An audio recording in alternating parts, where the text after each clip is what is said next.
I want to thank everyone for joining us. I'm Diane Nolan, Managing Partner of Argent Bridge Advisors.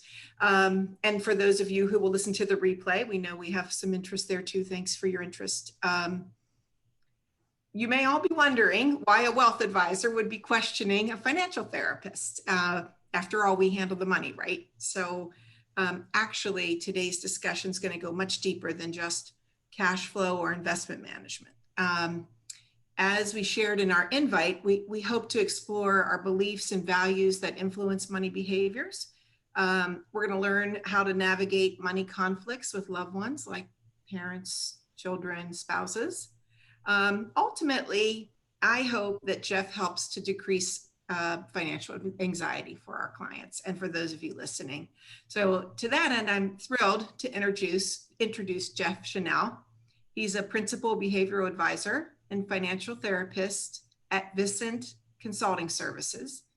Jeff's a licensed therapist in Virginia and Maryland and a money coach. So Jeff, thank you and welcome. Good to see you. Thanks for being here. My pleasure. Great to be here. We had a great conversation a little while back, and I thought we might start with where I started that conversation, which was maybe the most common reason that someone would seek the advice of a financial therapist. Sure. Most people, when they reach out, sometimes they'll know what they're looking for. Sometimes they won't. Often there is a certain, I'll use the term financial anxiety or a discomfort that has come up. They may or may not have good financial advisors with them. And they just know that they want to feel different about how they're handling their money.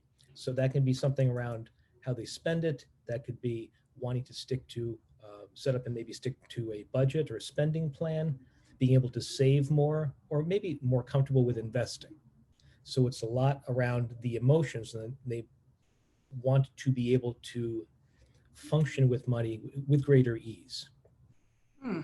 And so our focus as financial coaches, financial therapists, is around looking at how people think, feel, and behave with money, and focusing on that relationship. Excellent. Before I have a few prepared questions, obviously, but before I continue, I did forget to mention, for anyone joining us, there's a Q&A box below. It's a double bubble, so feel free. That the questions are anonymous, and you could make them anonymous, and you can ask anything you'd like of Jeff as well in the Q&A box. There's a chat box. Just ignore that, that's internal, but feel free to ask us questions in Q&A. And again, if I don't get to it, certainly, Jeff, if there's something too that you want to share that I haven't asked, please, by all means. So, yeah, that's really helpful to understand your place and the work you're doing. One of the things that I find, and I asked you about and would love you to share insights on, how you get someone comfortable with striking the right balance between either overspending or maybe feeling like they're overspending. So this idea of spending too much or spending too little, or a fear that they might run out of money versus no fear of that, when it just seems to be striking the right balance is sometimes a challenge. Sure, I can understand. When it comes to certainly the emotions and even our actions, points on a continuum, right? And yeah, the middle ground is often the best, not extremes on either side, whether it be saving or spending, right? That seems to be the prevailing wisdom. So when it comes to being able to manage something like a fear of running out of money, or a concern that, hey, I have a certain spending plan and I consistently go over that. Right. So one sounds like more emotion, okay, focus on just this kind of emotional reaction. And the other is a bit more around behavior, but there's probably emotions that play into that as well. So going back to the fact that we're going to pay attention to thoughts, feelings, and then how they translate into behaviors. So a lot of, let me throw a couple things out there first. Yeah. The idea that we are, and this may come up a little bit later on, the idea that we are purely rational with money is that's a misnomer. It's just not true. It would be wonderful if it was. So emotions play in. There's some of the authors in this space have come up with a percentage as high as 90% emotion playing into our financial decisions. Oh, wow. We are rarely purely rational about this. And in fact, just a little side note, I think it was 2002, the Nobel Prize for Economics, right, went to a psychologist who proved, okay, That's that in right. fact our actions, right, are not purely rational. In fact, often we Tend to think do. in irrational ways, That's right? right. Kahneman, Tversky, yeah, Yeah. and whole areas around behavioral finance. So I'm always paying attention to, uh, I'm paying attention to beliefs.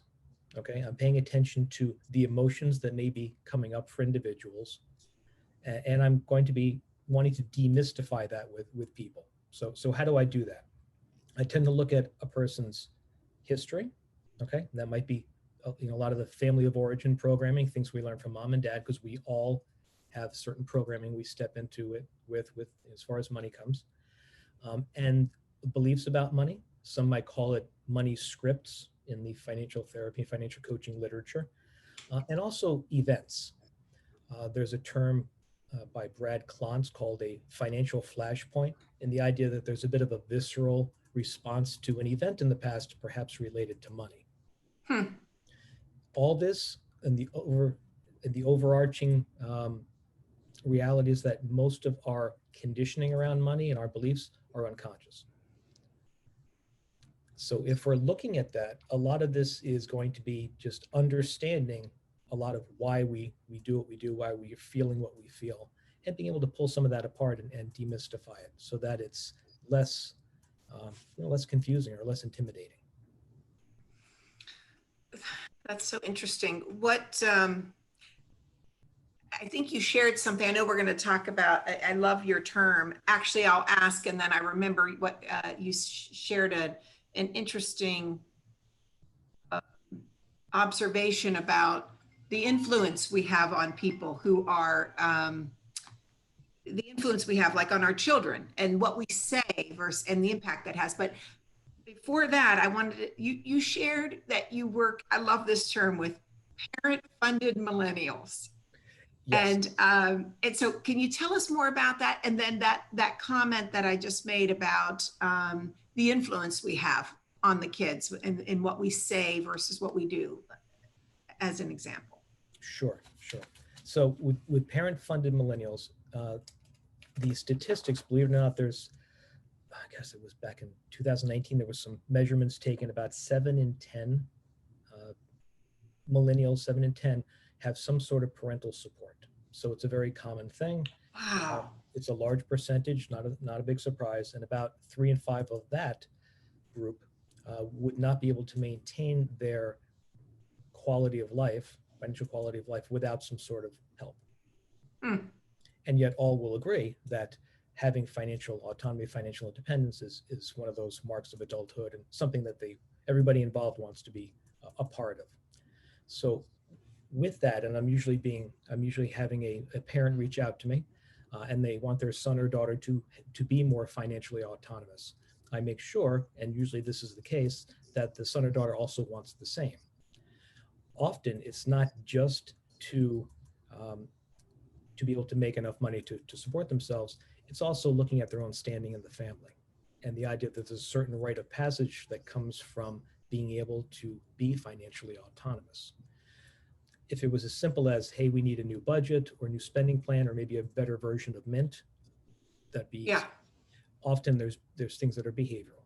Okay, there might be some beliefs about money, right? Those money scripts that we hear about. Money's bad, wealth is bad, things of that nature. And or even just some pushback as far as our relationship, right, with family, or maybe with our situation. So I'm looking at the things that are behavioral blocks, or some pushback on that, and being able to talk with the millennials, with the young man or lady around that. So your work there is with the child, or most of it is going to be with young adult directly, understanding their motivations, and to make sure that in fact they have their own motivations around this, and I'm not just someone who's shown up to wag a finger.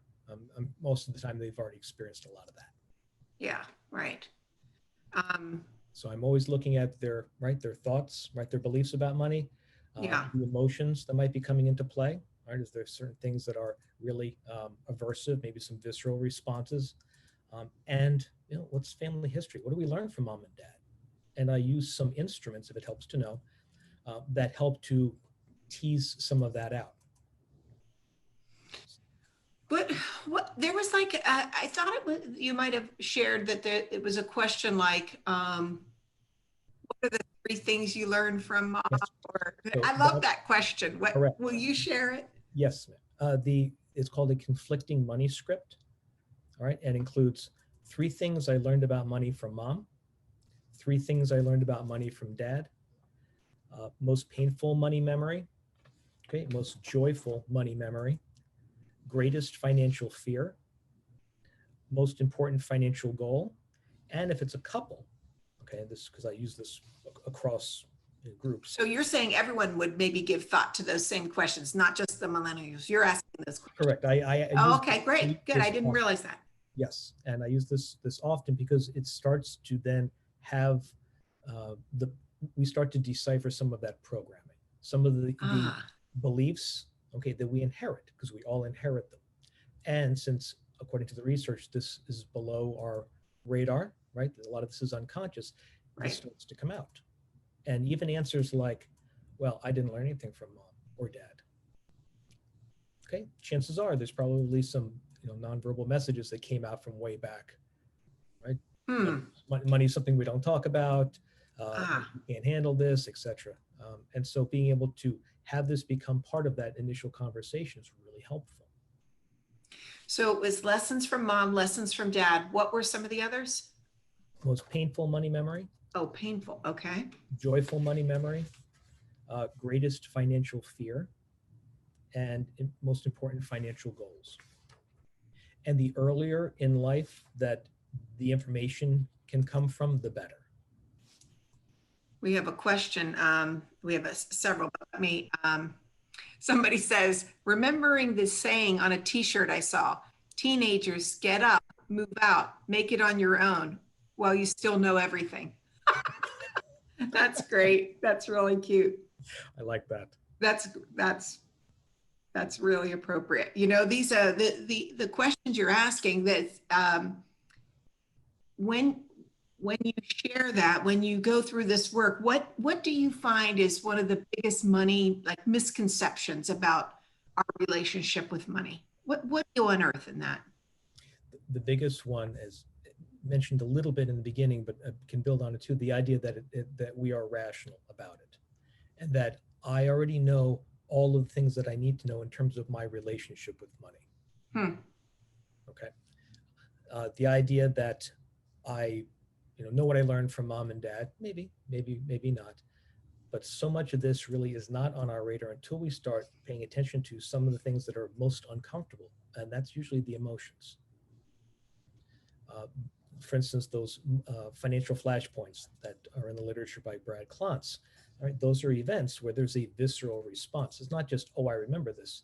My body responds. So it's probably a little bit of a punch to it for a reason, right? And that's why our brains are designed to protect us. So being able to pay attention to that and maybe acknowledging, well, maybe there was a bit of an influence. Can I give you an example? Yeah. If I grew up in a household where money is not discussed, when there is somebody, would say mom and dad, when they do discuss money, it's usually a fight and there's a fair amount of anxiety around it, right? The message to me around money is, I can't handle this. Money is probably something really unpleasant. And further away I get from it, the better. That's interesting. We sometimes have we have another dialogue. You mentioned the parent-funded millennials, which I just think is so fascinating. We've seen a lot of it, but we have really independent kids too. I mean, I don't know if it's Northern Virginia. There's just a lot of really young, successful kids, and we find that they're reluctant to take any support, even when mom and dad are more than willing? Like what sort of guidance or advice do you give either say a parent who would love to be gifting, but the kids are saying no thank you, or maybe how to broach a subject when you know maybe kids or someone you care about could use it and you can afford to do it. So we have that sometimes. So the idea of people being more receptive, maybe to taking some assistance, some guidance, or even some financial support, and they're pushing back. Right. Okay. So likely, what may Yes. sound, to us as parents as something that's should not be a big deal, clearly to these young men and women, it is, for whatever reason. There may have been a message, right, within the family that said, you earn it on your own, and if you don't, then it's a handout, and we don't take handouts, whatever that means. And I'm speculating. Right. Okay, and youth, children, as we grow up and we're taking in constantly this information, these messages, all right, we can come to very interesting conclusions, maybe not even consciously, that then translates into behavior. Can I give you an example? Please. Okay. So I work with a young lady, probably in her 30s, 40s, year or two ago. Very successful, high earner, and had a lot of difficulty, a lot of challenges saving. Okay. So conflicting money scripts comes into play. I like low tech, if I can use that at least initially. So come to find out, money message from dad, the big one. When you earn well, that's success. Make a lot of money, you're successful. That's impressive. I'm impressed with that. Got it. That's dad came from a little more affluent and I think a more urban environment. Mom was a bit more, in this case, rural environment, not as well off, but there was very much a pride around the character and the idea that, okay, we may not have a lot, but we are good, solid people. Character matters. Character matters much more than wealth does. And some of the wealthy people in our lives have not been the most honest, etc. Individual experiences. So to have money might call into question our character because less money, more character. Poor people or poorer. Oh, wow, fascinating. Super frugal is a mark of good character. So imagine two different messages in the same household, sharp woman, high earner, and having to make sense of that. Now, this is not on her radar, of course.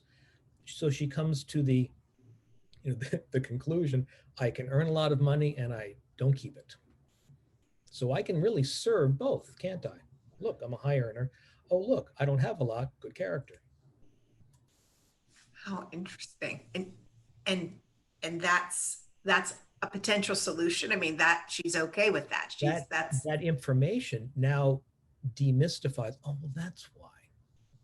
And now when we're more aware of some of our programming, right? So we know the thoughts behind it, the beliefs, we know how that plays out in our emotions where, oh my gosh, I don't want to have money stay with me too long. I'm not going to build a savings. I may be averse even to investing because God forbid I make wealth, I create wealth. Now I understand the thoughts and the feelings behind this. I can make conscious decisions. I'm not held hostage by whatever programming I've received. I'm aware of this now, and now my behaviors are intentional. Okay. If that makes sense. Love it. Yes, Jeff. Okay. Love it. I have a series of questions here. A couple of them are related. So let me see if I can. The first says, if someone's gone through a difficult time, i.e. a period of unemployment, even like many have done during COVID, that put big pressure on finances and heightened fears of not being able to provide for their family and kids. How do you coach those folks to handle that emotional baggage? Put it in the lessons learned category and move on to a better, less mentally encumbered future. Fair enough. So a lot of what happens in times of crisis is the way we have traditionally coped with whatever stress level, and we all have stress levels. They've worked pretty well until we start to up the stress level and realize that our way to handle that, our coping, is not keeping up with it. Okay, so in other words, the stress and the coping, and the stress goes up, and there's like a much wider gap now. It's my low-tech graph. So being able to pay attention to how am I managing that level of stress, Yeah. including perhaps a propensity to, I'll use the term catastrophize, or imagine really rough outcomes. Okay, and by the way, first of all feelings are legitimate. This is not judging anything as much as it is looking at it objectively and looking for ways to reduce the unnecessary suffering or the unnecessary discomfort that goes with that. The other thing that may be worth paying attention to, I wonder if there's also any kind of history in the past where there were times when things were rough, or maybe even some stories that were passed down from family talking about having to go through tough times and how rough that was. Because that can also show up when something looks similar to either something we've Ah, experienced in the past or something we've heard about. If does that make sense? As far yes, absolutely. so, and I'll add something that's even just practical, and I have to be diligent about this as well. Just doing good emotion maintenance and just good resilience uh, daily, and understand that we have to maintain ourselves because there's a lot of worry and emotions that get pumped at us. Social media, the news, I mean, it's all over the place. So we're taking a lot of stuff that we may not even realize, and most of it is not very helpful or Right. hopeful. Does that make sense? Okay. Perfect. Yeah. Another question, and one that I had too. This was what guidance would you give someone that's now responsible for the money? I had this question too for you. I think when we spoke, it was, the advice you give someone that comes into sudden wealth, and that might be, it might be something like, it's never for my clients winning the lottery, but it can be something like an inheritance, or they're retiring and they get this lump sum retirement plan. Just the whole idea of suddenly it's both a joy and a burden that you've got all of these resources. And what sort of guidance do you provide around that? Sure. A lot of it comes down to how the money came to us. If somebody, Ah, if it's inheritance or payout for life insurance or things like that, then right. clearly there may be a fair amount of emotional, grief or intensity around that. If we're missing somebody, and how comfortable we are even receiving that. So our relationship with those individuals, it's going to show up. All right. Therefore, we Interesting. want to at least respect that and notice that all feelings are legitimate. So I'm going to be paying attention to that as I start to take in what is in essence a new reality for me. So there's a wonderful book out there, Susan Bradley, Sudden Wealth. Right? I think it's been around for about 20 years. So Okay. she's got 4 stages that she happens to use. I use different language for it, but Right. the idea of it being anticipation, okay, especially if you know something's going to happen, uh, ending, right? The old way is we have to let that go, and we're accepting, right, a new situation. I call it just acceptance. Right. Um, Passage, she calls the stage for number 3. I call it adaptation because it is in essence saying, okay, this is now I have to start moving towards a new way of thinking and feeling. And then of course, stepping into the new normal.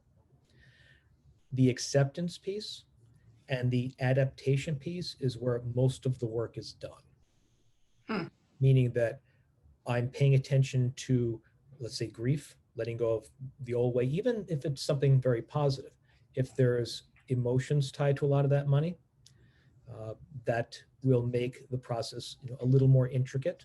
Some people don't feel very deserving of what they've received, or there's perhaps some unresolved resentment or emotions that are tied to it if it's somebody who's passed. Yeah. Um, Maybe easier if it's, say, the sale of a successful business. Okay, although if that's been my life, there's still going to be some grief with that.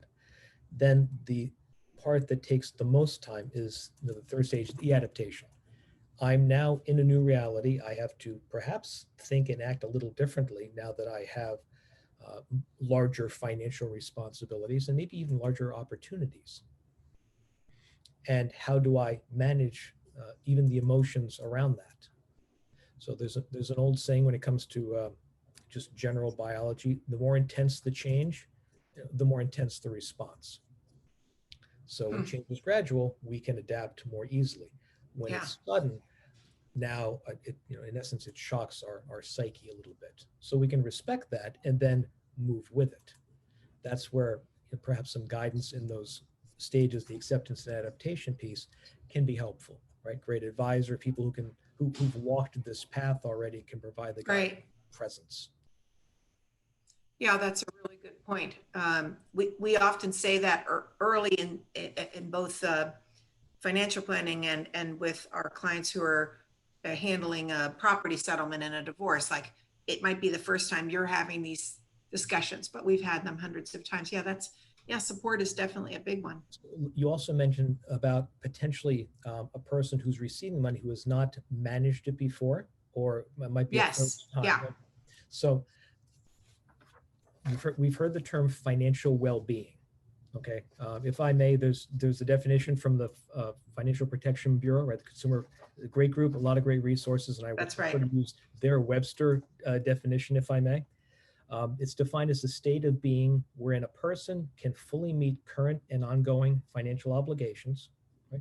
Straightforward, can feel secure in their financial future, very subjective, and is able to make choices that allow for the enjoyment of life. It's a big definition and clearly speaks to, right, emotions and very subjective experiences.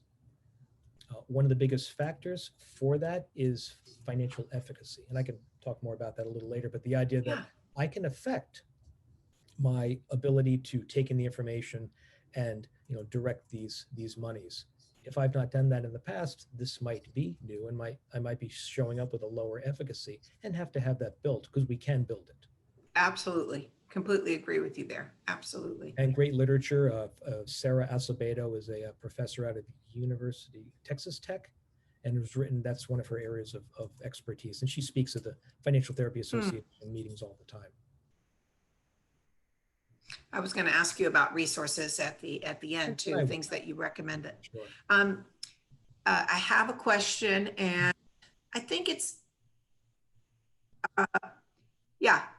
similar to something that that we discussed before. Basically, is there different guidance based on different circumstances when it comes to this idea of sudden wealth? Yes. Oh, yeah. Different guidance based on different circumstances, or is it all rooted in the same sort of, is it a process? In other words, I think I'm going to interpret this to mean, is there a process that everyone would go through in an experience of sudden wealth, whether the circumstance for coming into the wealth is different? There is I captured that right. Yes, a general process according to the research. So if it's sudden, maybe there's not an anticipation. Okay, maybe it just happens. Okay. There is certainly a letting go of the old and an acceptance of the new. So acceptance is part of it. Adaptation very good is definitely going to be there. And of course, then ending up in hopefully a better place financially and emotionally. What I would add as differentiators, or what separates out everyone's individual journey, are the emotions that come up related to receiving that wealth. So that's both from the source, okay, especially if we have relationship or certain grief that we have to process with a relative, or maybe something that was just not spoken and needed to be, and et cetera. We all have, there's a lot of intensity around family.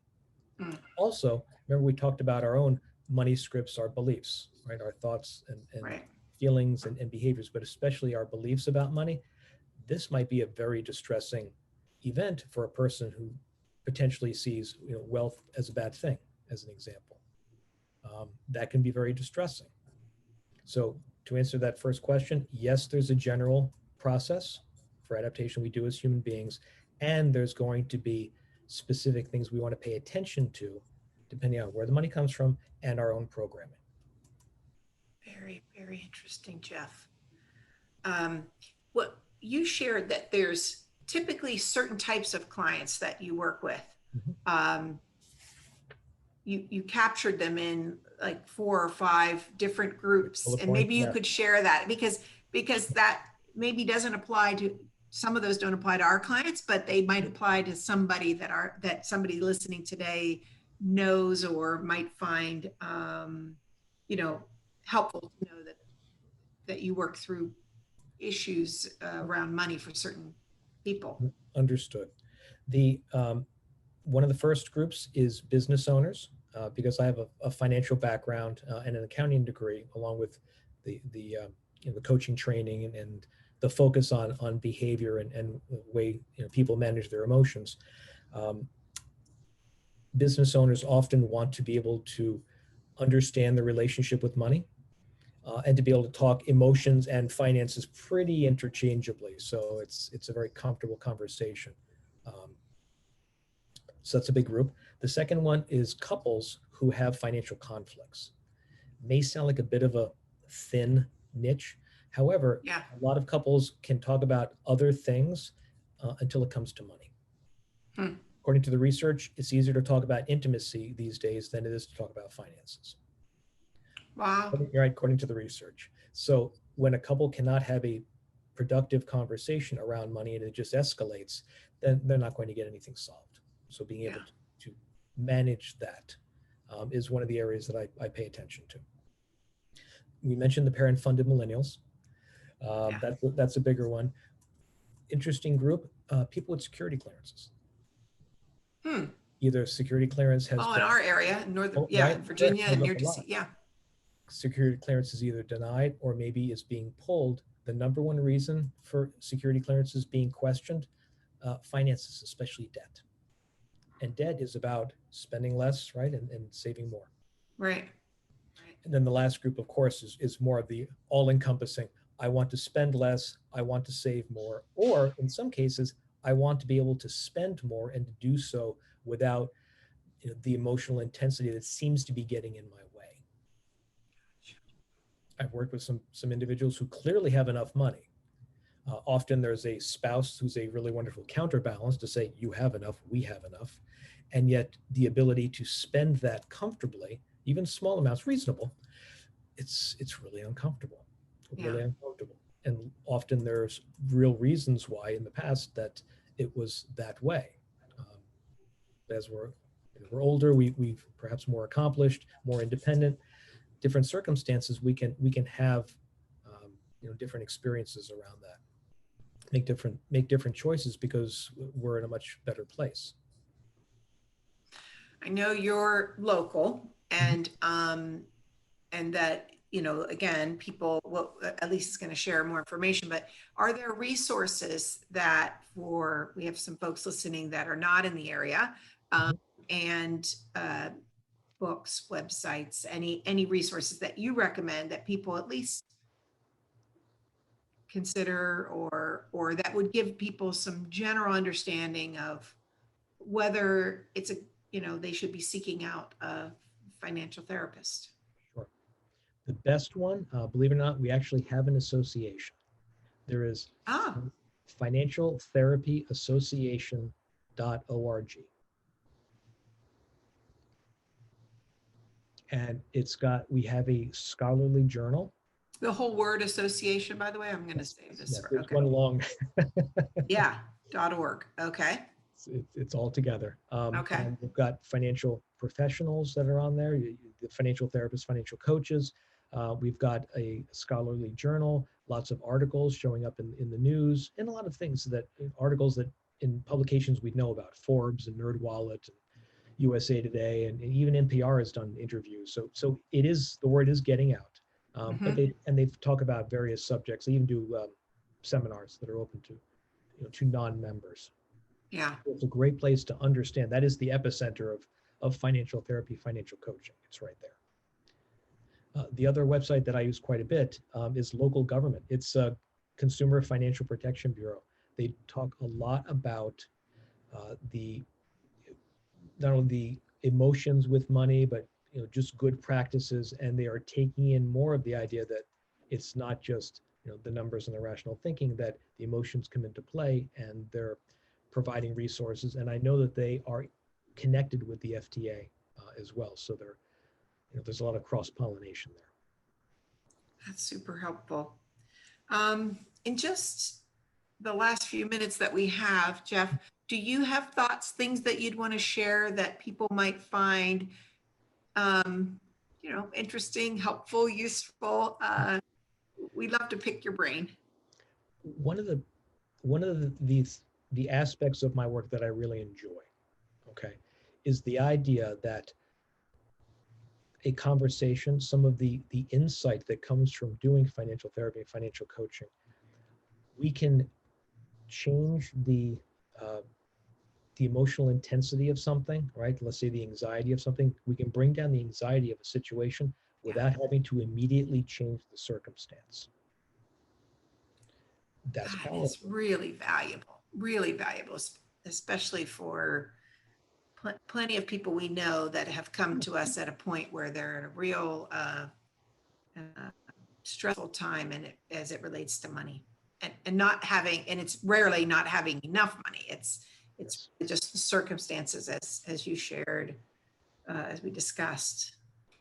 It can be very freeing. I refer to that as, unnecessary distress. I respect that all feelings are legitimate, and wouldn't it be great if we could take down that distress without having to make big life changes right now? A lot of it is our perception. A lot of it is that demystifying that we spoke about, right? What's my money scripts? What are my beliefs? What are my experiences? What's some of my programming? Once I understand that, wow, suddenly things open up. I'm not so surprised. Oh, of course it makes sense. And now I can choose intentionally and choose differently. Fantastic. So I get excited about that, and just to be able to provide that kind of, that insight and relief. And people always get to decide what they want to do with it. So there's nothing compelling there. I think you recommended, I think you recommended a book as well. That was the daughter of the author of The Millionaire Next Door, right? I don't remember the name, but Yes. I remember that being something that you shared. So the book The Millionaire Next Door and The Millionaire Mind, written by Thomas Stanley back in 2000, maybe about 20 years ago. Yes, wow, right. Love his work. University of Georgia professor, interviewed 700 people with a net worth of greater than $1 million, and looked at all of their behaviors and what brought them there.